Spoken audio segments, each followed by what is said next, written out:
me. Jesus. So you're staying. You have to pay something. Yeah, we have to You pay have something. to pay. I'm afraid nothing in life is free. We got to pay. That's why we all have to work. It's awful. Thank you so There much. you go. Thank you very much. No, but bye.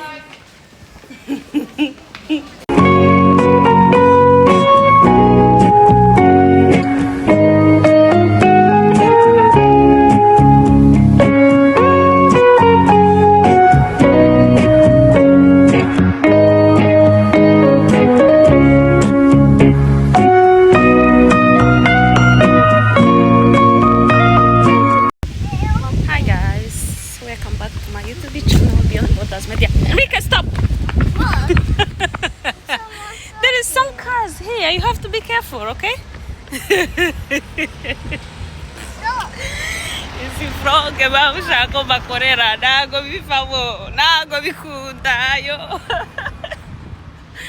Abana ni danger.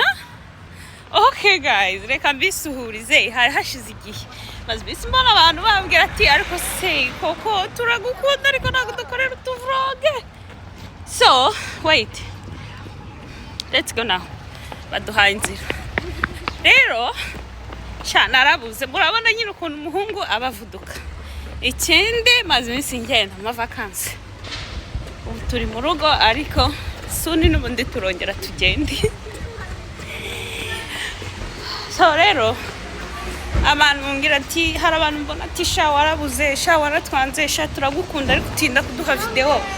Rero what you want? Look, it's still closed. They are not open yet. So Enrique, can you be good, please? Numuhungu gukina. Ariko are so excited. Ari kurira arashaka guhita ajya mu bikinisho batari bana bifungura. Can you take a look? Abana bakunda ibikinisho bakunda kujyana bakinira, so rero abashaka tujyeyo buri kanya tujyeyo. Rero nago barafungura. Ndavuze nti ubwo batarafungura ngo njagarare mbimujyanemo. Reka tube turi mu mujyi turebe ibintu bihari. So there is some shop here, they call it Boots. So ndashaka kureba hair cream ya Enrique kuko imisatsi ye nyine iragora ni curly hair kandi ni amakari mato cyane aragora. So rero amavuta ye nyakura muri iyo shop ya Kantu, nkoresha Kantu mu musatsi we. So nabonye asa nkagiye gushira, ndavuga ngo reka nze mfata yandi mo hano. So mugere tutarajya muri ibyo bikinisho reka nze mugurire. Hanyuma abantu bambwiye ngo nzabakorere video y'uburyo namenyanye na Burundi, namwe pe narabibonye Burundi n'abari ebo nanjye mpari, tuzabafatira video tubabwire. Ni long story. What you want, darling? Yeah, let's buy your hair cream here first, okay? Yeah, shop really bayita Boots. So tujemo mubona tuje gushaka amavuta y'umwana yo mu musatsi. Yeah, I think it's here.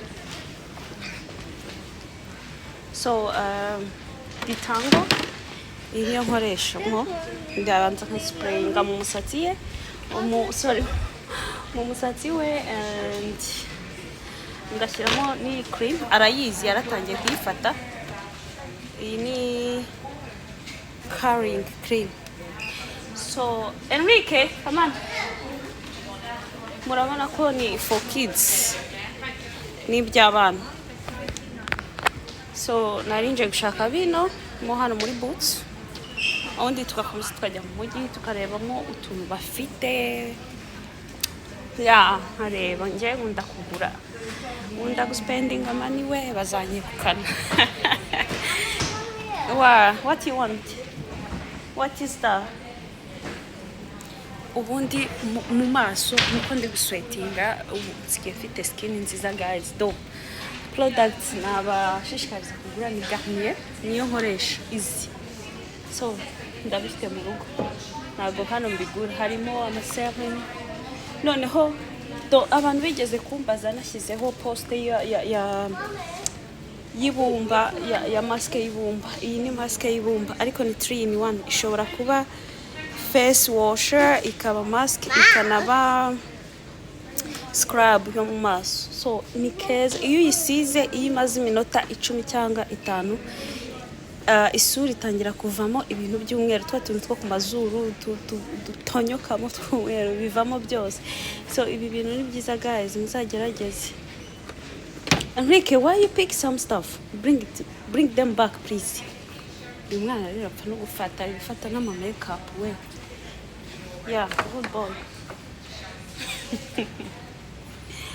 Rero mbaravuze nuko mfata phone.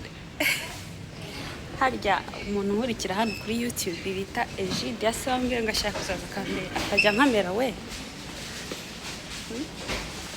Arashyushye cyane ndi mupfuye, mfite ibintu byinshi mu ntoki. Come on. Okay. Good boy. And that one, bring it back, please. Good boy. Yeah. Good boy. So, let's go to pay this one and okay. This one. Go pay this. Go to the counter there. Agiye kwishyura. God, shati yanjye ndayanuje. So, oh my God, abonye shokora ndapfu. Maybe this one. What do you think about this one? This one is lovely. This one is enough for you. And you will share with mommy, yeah? Right? Which one you want? Which one? That one? Are you sure? You want another one? Okay. They should do No, but just we need to pay first, okay? You have to pay first, okay? Yeah, no, I definitely give it Yeah. a go. Definitely. Wait, you have to wait this lady, okay? Yeah, you see? The 12-week build rate. But be careful. See, I've had the straightening one before. It's called something else. It's not the 12-week. No, Bara, I will come. Straightens your hair. That lasted me for months and months. Oh, really? Yeah, I couldn't believe how long. But yeah, I'll try and keep. Ariko harashyushye koko. Okay, yeah, let me Cyo cyereka yes. I had that and it lasted for ages. Because you know when the sun's out, your hair Si umuntu utoza inkweto, oh but my that God. one was really good, honestly. It was perfect. It was even Yeah, you after I have to washed give it it. to the lady. You Yeah, have to I'll give let her you know, her yeah. chocolate. Take care. new job. Yes, I'm good, yeah. Bye. Take care. Do you need a Hi. bag? Hi, sorry. No, Bara. Just this small handbag. I Yeah. think they will fit. Do you have a Boots card? No, I don't. Yeah. Yeah. That is Yes, what? 12.83. No, Bara, I will pay by cash. Yeah, Yep. it's fine. Chocolate. There we go. You're going to hold it. Well done, you. No problem. Buy what? We Go don't next. pay Wait yet. for your mother. There. Wait, Enrique. Wait. Wait. You have to wait. Got to wait for mommy. Jesus. So you're staying.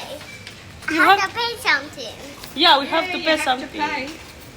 I'm afraid nothing in life is free. We got to pay. That's why we all have to work. It's awful. Thank you so There much. you go. Thank Yeah. you very much. No, but Bye. bye. Yes. Enrique rero avuye guhaha. He finished shopping. Let's go in town first Okay. because they don't open yet here. We will come back here, right, Enrique? Enrique, come on this way, please. No, Yeah. Come. Pass here. So guys, Enrique finished shopping. Huh? You finished shopping, yeah? Yes. You walking? Oh. Wow. Yeah, it's other shopping, but we don't need to go there now. Come on. It's a lovely day, guys. Twagize umunsi mwiza. Haje akazuba. Tuje mwiza. He was excited to eat chocolate, Enrique. Can I open it for you? Come. No, sorry. Yeah, same too.